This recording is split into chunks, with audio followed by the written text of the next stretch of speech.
inilunsad ang United Nations Sustainable Development Goals o SDGs. Layo nitong sama-samang tugunan ng mga bansa ang problemang kaakibat sa nagbabagong klima. Pero ano ba ang ibig sabihin ng Sustainable Development Goals o SDGs at bakit mahalaga ito? Ang Sustainable Development Goals, also known as the Global Goals, ay inadopt ng lahat ng member nations ng United Nations noong 2015 kabilang ang Pilipinas.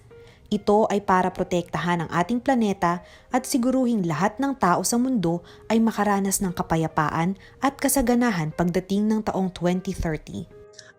Ang sinasabi namin na sustainable development is yung dapat kung ano yung mga resources na meron itong na-enjoy ng current generation.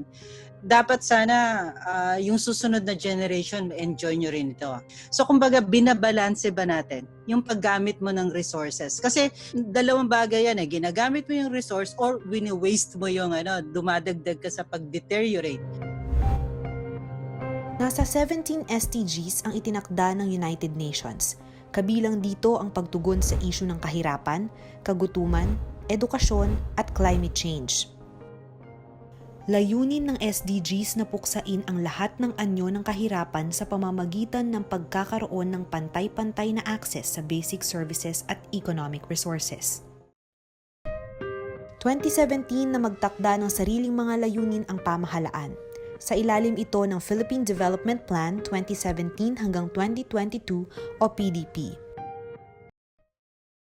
Isa sa mga pangunahing target ng PDP, mapababa ang poverty incidence sa bansa mula 21.6% noong 2015 sa 14% sa taong 2022. Yun lamang, dahil sa pagdating ng pandemya, hindi pa raw tiyak ang ating hinaharap.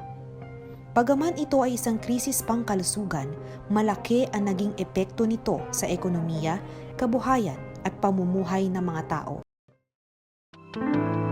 Bago matapos ang kasalukuyang administrasyon, ano nga ba ang mangyari sa itinakdang ambisyon? Wala na nga bang may iwan sa daan patungong sustainable development?